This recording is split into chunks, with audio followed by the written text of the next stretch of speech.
कौन व्यक्ति था, क्या उसके दिमाग में था, क्या उसकी साजिश थी। वो व्यक्ति पीछे 24 घंटे से रेकी कर रहा था। नहीं, वो तो सबसे सुन रही थी, तो ये इतना इंस्टेंट था कि वो जैसे शायद बैठे होंगे तो उन्होंने आपस में क्या बात हुई तो किसी को नहीं पता। वो बैठते ही बस आवाज आई और इतने में वो अरेस्ट होके बाहर चला गया। अंदर मैडम आई है सुनवाई के लिए और एकदम से भगदड़ मची है और उस लड़के ने एकदम जो हरकत में करने के लिए तैयारी में बैठा था उसने एकदम से हरकत करी है। रेखा गुप्ता जी जनता को आके साधारण तौर से हजारों लोगों को मिलती हैं, बिना सुरक्षा के मिलती हैं। ऐसी वीडियो में उसकी जानकारी थी।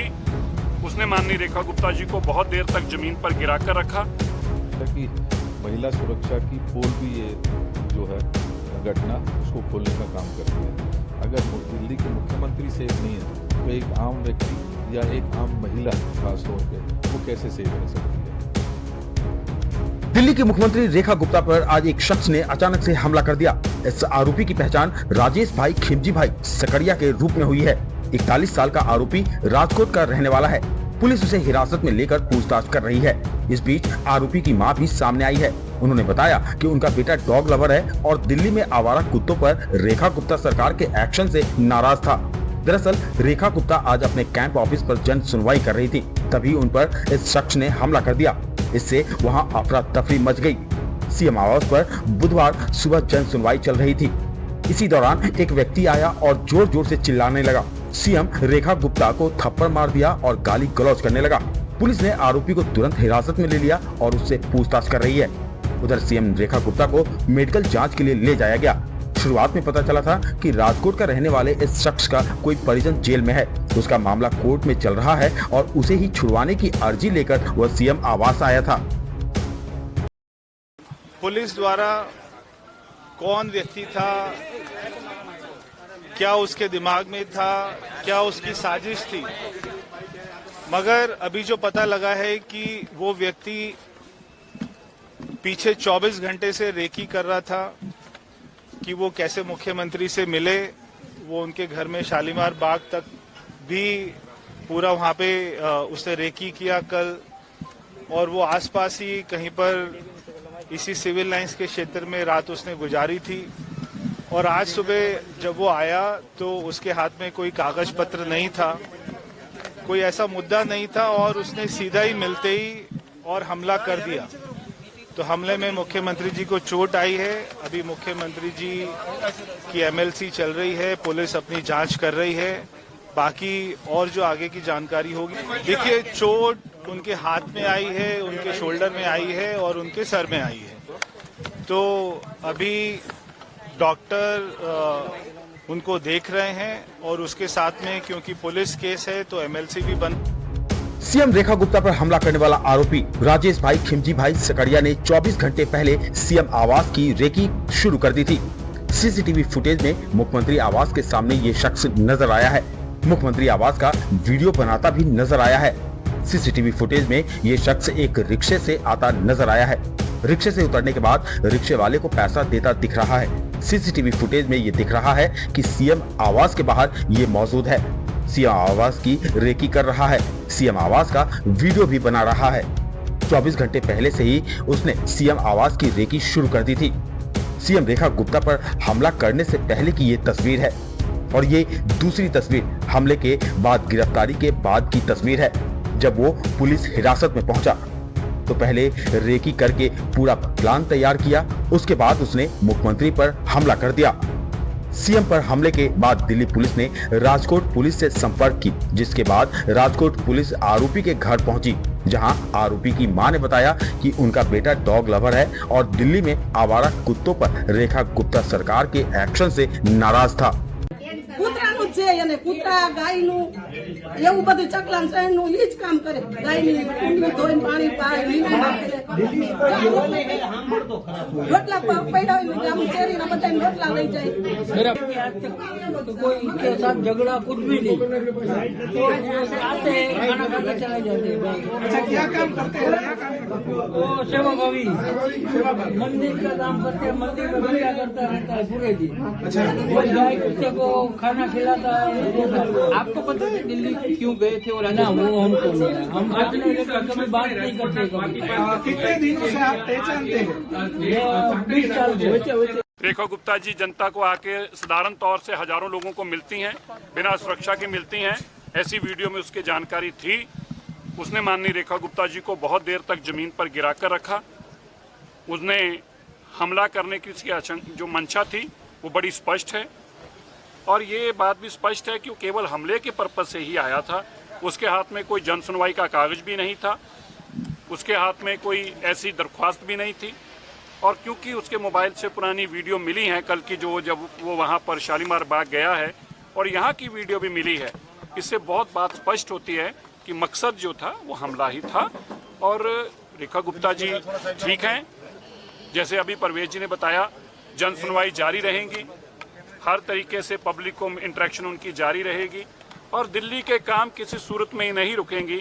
एक महिला मुख्यमंत्री को ऐसा ना माना जाए कि महिला होने के नाते को हमला करेगा तो उनको डराएगा धमकाएगा, तो उनके काम में कोई फर्क आएगा। जनसुनवाई भी जारी रहेगी, और दिल्ली के विकास के लिए निरंतर हमारी दिल्ली की मुख्यमंत्री एक शेर की तरह काम करेंगी। 5 महीनों में जब से श्रीमती रेखा गुप्ता जी दिल्ली की मुख्यमंत्री बनी है, वो क्षेत्र में जाकर लोगों के बीच में समस्याओं को समझने के लिए कोशिश करती हैं, लोगों से जनसंवाद करती हैं, और अपने ऑफिस में और घर में भी उनकी जनसुनवाई का कार्यक्रम लगातार चल रहा है। ये जनता से उनकी कनेक्टिविटी का बहुत बड़ा उदाहरण है, क्योंकि पिछले 10 सालों में दिल्ली की जनता ने इस तरह की जनसुनवाई होते हुए किसी मुख्यमंत्री के द्वारा नहीं देखी थी। आज जब जनसुनवाई के दौरान एक व्यक्ति ऐसी घटना करता है तो ये बहुत दुर्भाग्यपूर्ण है। ये दिल्ली की जनता के रूप में एक व्यक्ति आया और उन्होंने रेखा जी के साथ पहले बातचीत में उग्र बातचीत करी, और फिर इस तरह की उन्होंने कोशिश की कि वो उनके ऊपर हमला कर पाए। हालांकि ऐसा नहीं हो पाया, लेकिन रेखा गुप्ता जी का जो काम करने का तरीका है ये बहुत अच्छा है, और ऐसा कोई व्यक्ति अगर जनता के रूप में आता है तो रेखा गुप्ता जी को उससे मिलना स्वाभाविक था। तो ये बहुत बड़ी एक चिंता का विषय है, जांच होनी चाहिए कि इस व्यक्ति ने ऐसा क्यों किया है। इस घटना के बाद सीएम आवास के बाहर सुरक्षा बढ़ा दी गई है। दिल्ली के पुलिस कमिश्नर भी सीएम आवास पहुंच चुके हैं। दिल्ली पुलिस की टीमें आरोपी शख्स से पूछताछ कर रही है। डीसीपी नॉर्थ जिला समेत कई अधिकारी मौके का मुआयना कर रहे हैं। आरोपी की एंट्री कैसे हुई और वो सीएम रेखा गुप्ता के इतने करीब तक कैसे पहुंचा, स्टाफ से भी ये सारे सवाल पूछे जा रहे हैं। मुख्यमंत्री पर हुए इस हमले के बाद वहां मौजूद चश्मदीदों ने क्या बताया, सुनिए जरा। कुछ भी नहीं, वो तो सबसे सुन रही थी।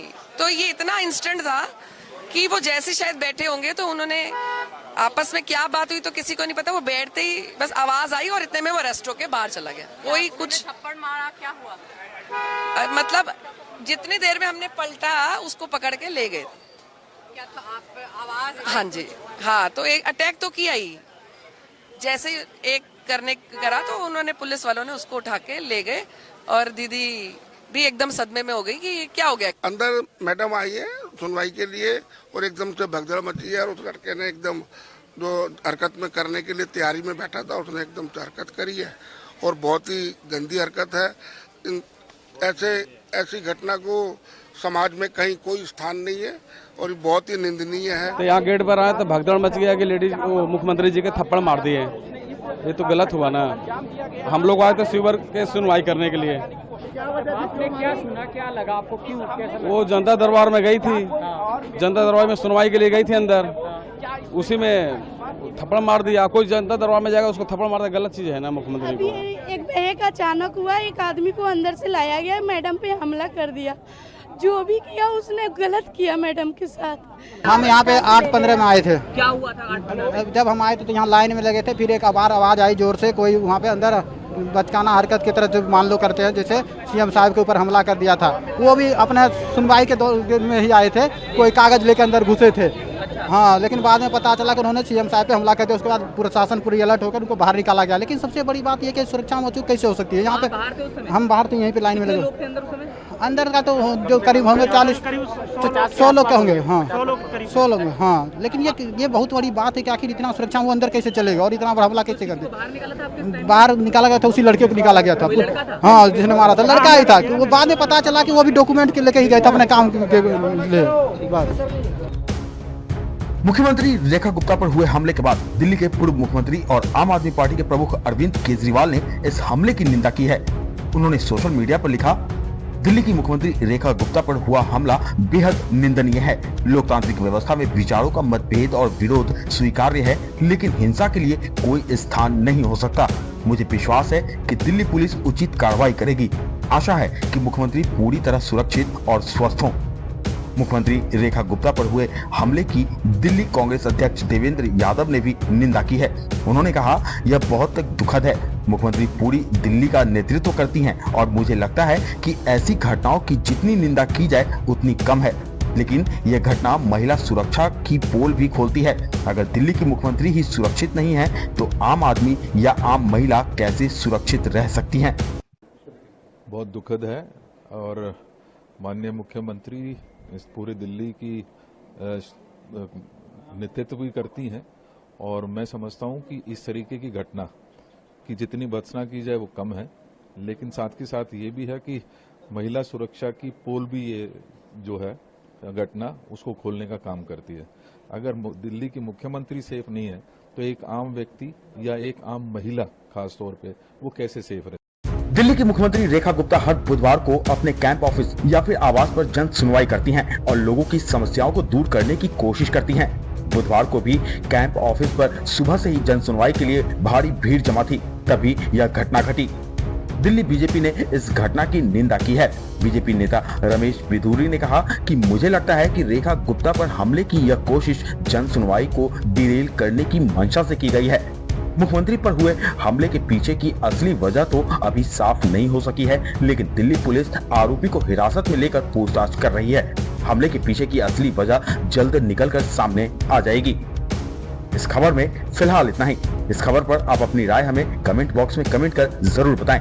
देश और दुनिया की तमाम खबरों के लिए आप इंडिया आज को सब्सक्राइब करें और देखते रहें इंडिया आज।